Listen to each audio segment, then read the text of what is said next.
todo mundo bem? Bom, espero que sim. Bom, para quem não me conhece, meu nome é Elida Félix dos Reis, eu sou advogada e escritora de ficção literária. Este meu canal, ele trata com relação à área que eu atuo, que é a advocacia, e então eu sempre faço publicações sobre advocacia, porque eu acho que não há nada mais importante para a vida de uma pessoa do que conhecer os seus direitos e saber exigi-los quando necessário. Então eu presto esse serviço de passar informações jurídicas, acho que é muito importante e fico muito feliz de ver que vocês estão gostando e acompanhando. Bom, hoje é terça-feira, 20 horas, e é dia de eu apresentar mais um caso aqui no nosso quadro chamado Vida Real. Neste quadro, toda terça-feira, como é de costume, eu apresento um caso real de clientes meus que vivenciaram esse caso, que foi até o judiciário e que o judiciário deu a sua visão e decisão de acordo com a lei. O interessante disso é que através dessas apresentações, vocês que às vezes estão passando por situações análogas ou conhecem alguém que está vivenciando isso e a pessoa não sabe o que fazer, através desses casos e dessas decisões, vocês vão poder saber a quem recorrer. E também não vou negar que é interessante esse quadro para o escritório, porque toda vez que eu faço publicações relacionadas a situações assim, eu sempre recebo alguma mensagem, algum pedido, ganho novos clientes de pessoas que estão passando por situações análogas e que acabam decidindo procurar o Poder Judiciário. E isso é muito importante, porque não devemos manter nenhum tipo de injustiça. Bom, o caso que foi escolhido desta vez, como sempre, eu faço uma enquete para poder escolher os temas e o escritório ele atua em 4 áreas, que são elas: direito do trabalho, direito civil, consumidor e direito de família. Nós apresentamos na semana passada o caso real relacionado a um caso de família e nesta semana, como foi a votação e é o que vocês escolheram, eu vou apresentar para vocês o direito do trabalho, que foi o caso escolhido. Bom, esse caso de hoje é um caso que eu me envolvi muito. É até engraçado falar envolvi muito, né? Porque nós advogados sempre nos envolvemos em todos os casos. Mas há casos que causam tanta indignação que façam que a gente faça de tudo para poder querer com que esse caso dê certo. E esse é um desses casos. Bom, para vocês entenderem um pouquinho mais, esse caso que eu vou relatar para vocês, ele é um caso de um cliente meu que veio a falecer e a esposa dele me procurou para a gente promover uma ação contra esta empresa. Então vamos lá, eu vou apresentar primeiro quem é este cliente meu e vou seguir contando para vocês o ocorrido. Bom, há mais ou menos uns 11 anos atrás, eu conheci esse cliente meu que infelizmente veio a falecer de uma forma trágica. Ele chegou no meu escritório e ele havia comprado um veículo, precisava de fazer ação de revisional, acabou que ele fez a ação de revisional, deu tudo certinho e ele se tornou um cliente muito especial, porque a partir dele, ele me fez várias outras indicações de amigos, conhecidos, familiares, acho que a família inteira dele, os amigos dele, fizeram essa ação de revisional de veículo comigo. Então foi um cliente a quem eu agradeço muito, a ele e a esposa dele, porque foram pessoas que contribuíram muito para o meu trabalho. Bom, a parte disso, após eu ter encerrado a ação dele, isso ocorreu há 11 anos atrás, nós perdemos o contato, mas eles sempre perdemos o contato assim, nós não nos falávamos mais como antes, né, quando tinha o processo, mas vez ou outra ele mandava cliente, ligava, falava assim, doutor, estou mandando um cliente para você, eu agradeci, enfim, essas coisas do dia a dia. Até que há exatos 2 anos atrás, eu recebo uma ligação da esposa dele, e a esposa dele vira para mim e fala assim, doutora Elida, eu estou desesperada porque infelizmente o meu marido faleceu. Para mim foi uma notícia terrível, porque era uma pessoa, claro, né, sempre quando falece alguém a gente fica chateado, por mais que a gente saiba que a morte está aí para todos nós e faz parte da vida, nós não estamos acostumados com ela, e foi muito triste receber essa notícia da esposa dele.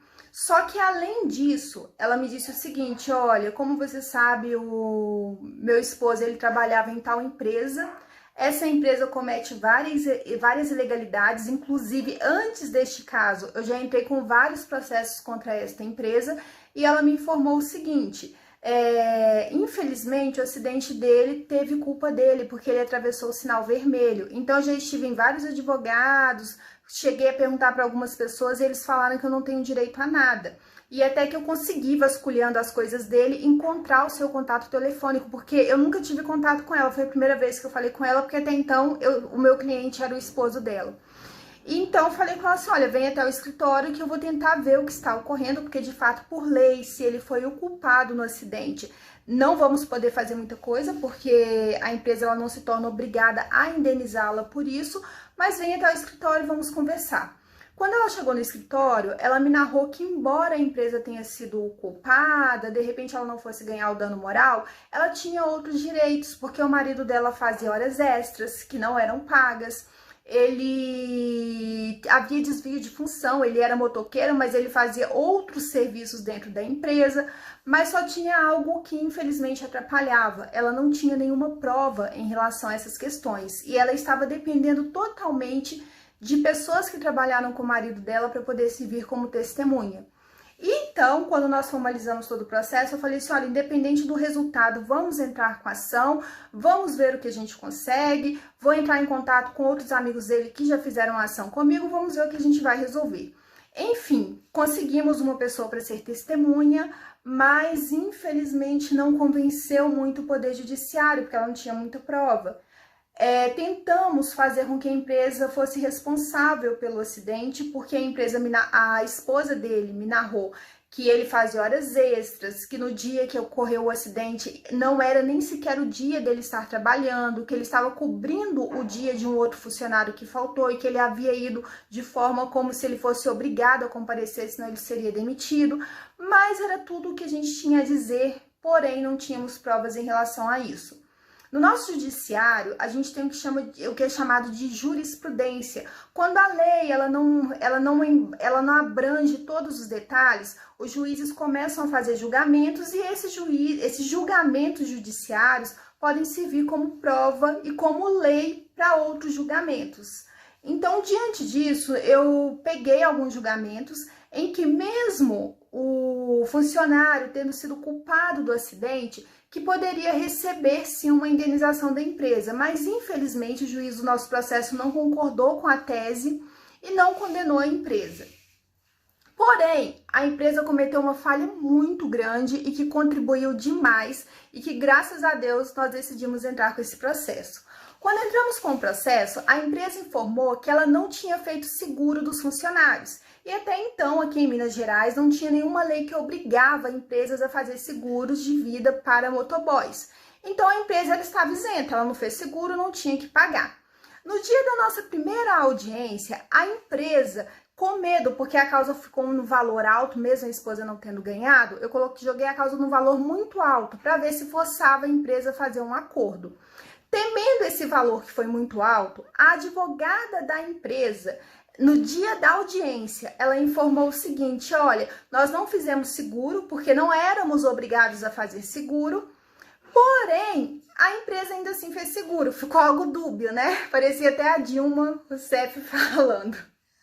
Mas, enfim, diante dessa resposta que ela deu, eu logo entendi que, de fato, que a empresa tinha feito seguro mesmo sem saber mesmo sabendo que ela não era obrigada a fazer. Só que até então a empresa sempre disse que não tinha necessidade, que não tinha nenhum seguro. Só que com essa resposta que a advogada da empresa deu, ela fez prova contra a própria empresa, porque ela afirmou em juízo que ela tinha feito seguro.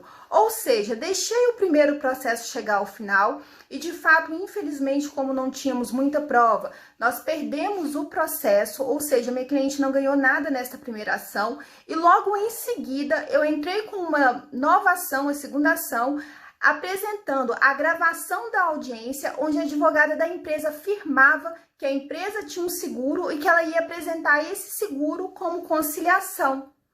Diante disso, no mesmo instante que eu entrei com o processo, terminei de entrar com o processo, pedi que fosse liberado o seguro pela empresa e ainda pedi que a empresa fosse condenada por dano moral, por ato de má-fé, porque o funcionário faleceu, a empresa tinha o seguro, nós entramos com uma ação, ela ficou o tempo todo negando que não ia pagar porque não tinha seguro e a lei não a obrigava a fazer o seguro, e de repente no dia da audiência a advogada chega falando que vai fazer um acordo porque tem o seguro. Bom, diante disso, assim que eu entrei com o processo, eu liguei para o dono da empresa, informei, olha, ocorreu isso e isso na audiência, eu estou entrando com o processo hoje. Estou dando a vocês duas opções. Uma, o processo vai correr e vocês vão pagar ao final e ainda serão condenados porque eu pedi dano moral, ou então vocês vão agilizar para minha cliente porque ela tem uma filha menor de idade, ela era do lar, nunca trabalhou, veio do interior, dependia totalmente do marido e ela necessita de dinheiro para se manter. Então, o mais interessante é vocês pagarem, liberarem para ela o seguro, não é nem pagar, porque quem paga o seguro é a instituição que eles contrataram. E não eles, porque eles já contrataram, já pagaram, basta apenas terem a boa vontade de liberar o seguro para a esposa do falecido. Mas a empresa agindo de má fé, o proprietário virou para mim e falou assim, olha doutora, eu não vou liberar um seguro porque eu achei um absurdo a esposa dele entrar com um processo desse contra a empresa, não vamos liberar. Então pode seguir com o processo que ao final a senhora não vai ganhar nada e nem ela, porque eu não vou pagar. Enfim, depois que ele disse isso, o processo continuou, não demorou 4 meses, tivemos nossa primeira audiência. Por azar, quando tivemos a primeira audiência, o juiz do processo, ele não sabia o que fazer, acreditem, mas isso às vezes ocorre. Mas foi uma pessoa muito sensata e ele informou, olha, doutor, eu nunca julguei um caso parecido, não sei se a empresa realmente vai ser obrigada a fazer a liberação do seguro, mas pode ficar tranquila que eu vou estudar, teremos outra audiência que é a próxima, eu já estarei ciente de todo o caso e vou dar a decisão que for mais justa. Então, esperamos mais um tempo, e o judiciário, gente, a gente tem que ter calma, porque demora. Esperamos mais o tempo que foi necessário, o juiz, enfim, marcou a audiência final. No dia da audiência final, a empresa tinha a opção de novamente fazer um acordo e a empresa disse que não faria um acordo porque eles tinham a certeza que eles estavam com a razão. Após a audiência, passou 20 dias, o judiciário deu a sentença, onde ele condenou a empresa a fazer a liberação do seguro do meu cliente. E olha só, gente, que absurdo. Só para vocês terem uma noção, a empresa dizia, quando ela falou assim, depois que eu não tinha como, quando ela falou que tinha de fato seguro de vida, ela disse que o seguro de vida que a minha cliente ia receber não passava de 50 mil reais. Quando a minha cliente recebeu, o valor era muito mais alto do que esse valor que a empresa havia dito. Ou seja, até nisso a empresa estava mentindo. Provavelmente a empresa ia retirar o valor muito mais alto e ia passar para minha cliente 50 mil se ela tivesse fechado o acordo. Enfim, o juiz decretou que a empresa fosse obrigada a chamar a seguradora, para a seguradora fazer a liberação do pagamento, e assim foi feito. A seguradora pagou o valor exato que a minha cliente tinha direito, e era um valor muito mais alto do que esse valor de 50 mil que a empresa absurdamente quis oferecer. Só que além disso, pelo fato da empresa ter agido de má fé, ter mentido para o Poder Judiciário, ter feito uma mãe que estava viúva a ficar esperando 2 anos para poder receber o valor ao que ela tinha direito, que a empresa poderia ter liberado desde o começo, além da empresa ter sido condenada a fazer a liberação do seguro, a empresa também foi condenada a pagar um valor por fora, que não é a seguradora quem paga, mas sim a empresa, de indenização por danos morais à minha cliente, por ter feito ela passar por toda essa situação desnecessária em um momento tão grave. Essa empresa, gente, é tão absurda se os atos de desumanidade dela, que a minha cliente narrou, e depois uma outra testemunha também narrou, que no dia do falecimento desse ex-cliente meu, que era casado com essa atual cliente minha, que a empresa simplesmente proibiu qualquer funcionário da empresa de ir até o velório do falecido cliente, do meu cliente e falecido funcionário da empresa. Porque, segundo eles estavam com medo que a esposa do falecido tivesse contato com os funcionários se comovessem e servissem de testemunha para ela em um futuro processo. Então, assim, gente, injustiças ocorrem a todo momento e nós, advogados, o Poder Judiciário, estamos aí justamente para isso, para poder tirar essas injustiças, mas para que isso ocorra, não adianta. O cliente, você que está sofrendo essa injustiça, tem que ir até um advogado, até a Defensoria Pública, até o Poder Judiciário, seja como for, para poder se resguardar daquilo que você tem direito. Então é isso, gente, muito obrigada. Hoje o tema foi sobre direito do trabalho. Eu já vou não, né? No domingo eu vou colocar lá, agora temos, na semana passada foi direito de família, hoje direito do trabalho. Na próxima terça-feira vocês terão que escolher entre direito do consumidor e direito civil. E aí, o caso que vocês escolherem vai ser o próximo caso que vai ser contado na próxima terça-feira, às 20 horas. Muito obrigada a todos e, como sempre, eu coloco abaixo o WhatsApp do escritório, porque se precisarem de tirar qualquer dúvida, estamos disponíveis. Obrigada a todos. E um bom começo de semana, já que hoje é terça-feira, nem começo, né? Metade de semana. E então, tenham um bom restante de semana aí pela frente. E até o próximo vídeo. Tchau!